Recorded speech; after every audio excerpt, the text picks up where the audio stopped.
foster dog that's going to be arriving in your home soon, but you need to make sure that you've got the right items for them. Well, I've been through that a few times, so let me take you through the list of some of the items that I make sure that I've got on hand whenever a new foster dog comes to my home. I get the urge to go out and just buy absolutely everything in the pet store, but there's really no need to do that. The first thing that you're going to want to do is to talk to the rescue. If you're working with a rescue in one of their foster carer programs, then they probably supply some of the things for you. Things like the basic food and water bowls, they're probably going to show up with. So you don't want to go out and buy loads and loads of things that you're just going to end up with duplicates of. Different rescues will supply different things. So the rescue that I work with will supply absolutely everything that you need if you ask for it. Whereas other rescues will only supply potentially the initial bit of food or the bare essentials, and you may need to bring some other things in. There are a variety of categories of things that I would consider bringing home when it comes to a new foster dog showing up. The first one is your basic care items. So this would be like those food and water bowls. It would also be the actual food itself, bedding for the dog, so whether that's just like a couple of blankets or a big fluffy bed and a basket and all extravagant like that. There's also the things that they need, like a collar with tags. You need to make sure your dog has identification, as well as a harness and lead to make sure that you're able to move the dog from places either around the house or into the car and back to the rescue for things like meetings and the eventual adoption.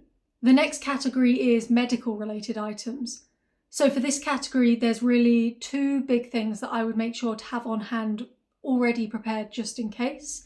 That would be gloves, because you never know what sort of wounds a foster dog might show up with, or there might be like lots of drool that you're going to have to deal with. And for me, I just like the security of knowing I will definitely have gloves if things happen.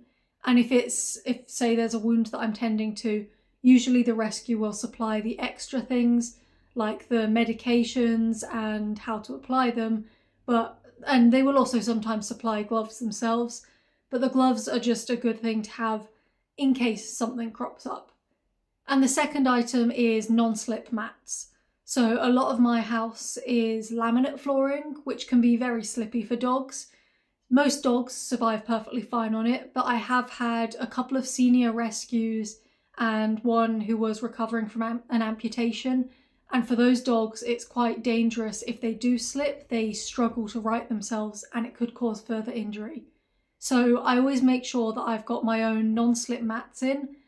My rescue is one of the rescues that would supply those, and they do in some cases where the floor needs to be absolutely covered.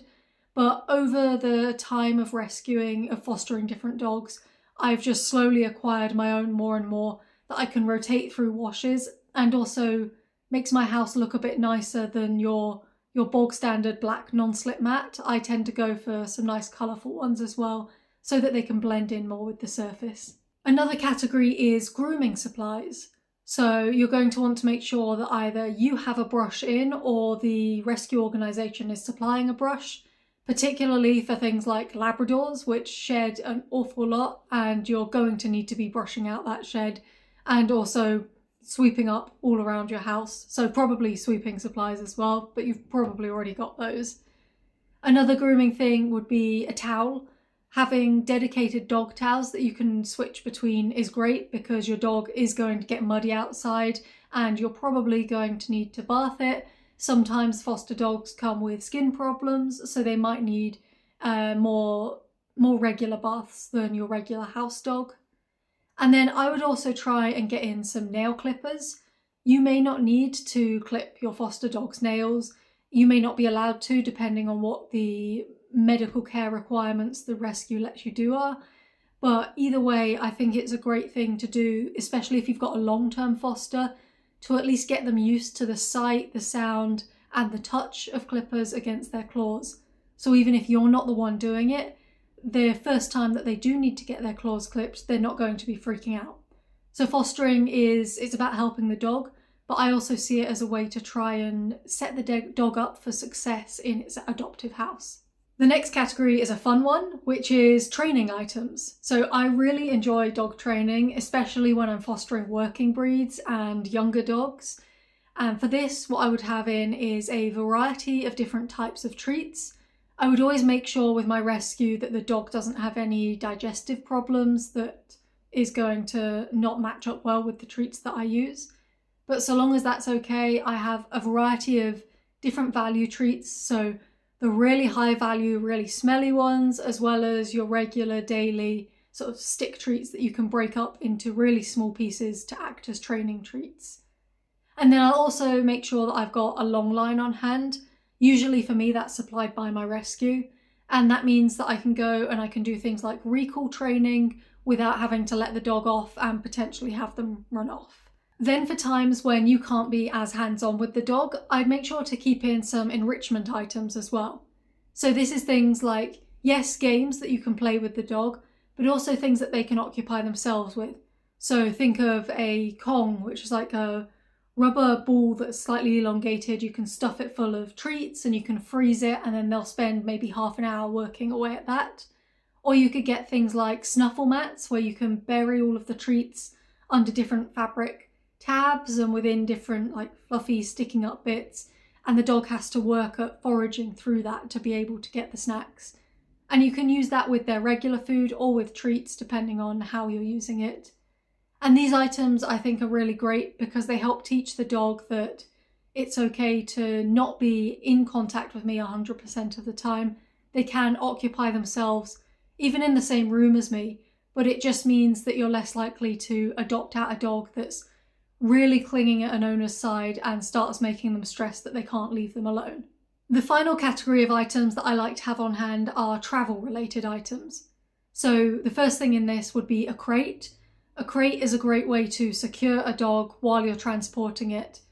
A lot of the times the fosters won't be crate trained, but it is necessary to make sure that they are secure travelling from one place to another so that they don't suddenly bolt out of cars. And a crate is a really great way to ensure that they aren't going to escape. Even if they don't like it for those few minutes they're in the car, at least they're safe. You can also bring it into the house, and I like to work on different games around the crate to try and train them to get used to it and to enjoy it. I like it because dogs are naturally drawn to small enclosed spaces as a way to feel safe. And a good way to get a foster to start feeling safe in your house is to provide it with a small enclosed space that it has the choice to go into if it wants to. And yes, eventually that can build up to leaving them in a crate or just crating them in the same room to get them used to not being next to you all the time. But that may not necessarily be your job as a foster. Your job is to use the crate to try and teach them that you're safe here and you're okay, and this is a place for you to go if you don't want contact with humans at the moment. So crates are great both for travel and for in the house. But another thing for travelling that I will have on hand is a harness clip. So some dogs are just too big for the crates to go into my car, and in that case I will just clip them around the harness and clip them to the seatbelt, which means they're still secure. They're not going to be wandering around distracting me and causing accidents or harming themselves or getting into things in the car. I know that they are still secured on the seat or in the boot quite happily there. And then I've also recently gotten a seat protector. So this, I tend to put my foster dogs on a back seat because it means I have easy access to them rather than in the boot where I'd have to get out of the car and walk round. So I can check on them in between driving, which really helps reassure me, and it means the dog can see me. But what this means is if I've got a dog that does sort of stress drooling when it's in the car, or a dog that gets car sick, my back seats are at risk of getting damaged. And I have been using a blanket down, but sometimes the dogs will scratch that up. So a car seat protector just hooks over the front and the back seats to create a sort of hammock that rests on the seats. So they can go in there, and you can get one that's waterproof, and it just adds a little bit of protection to the car, and also means that the dog is less likely to slip down into that little footwell between the front and back seats as well. So I'm really glad that I've got that item, and I wouldn't be without it now. Hopefully that's given you an idea of some of the items that you should get in and maybe reassured you a little bit that you are organised and you have everything planned out and that you're ready for your first foster to come home. Remember to double check with the rescue if there's anything that they can supply you that you haven't already got. But otherwise, hopefully these items that I've mentioned will help you at least transition for those first few days. And definitely once the foster is in your home, you'll realise, oh, actually, I could quite do with that item, and you'll put it on your list. So like my car seat protector, I went through my first few fosters without it, and now I'm like, no, it's probably quite an essential item for me to have that to make travelling just a little bit easier with the amount that I drive them around. If you've had foster dogs before, I'd love to see in the comments below any recommendations that you would have for items that you keep in your house to welcome a foster dog in the first few days.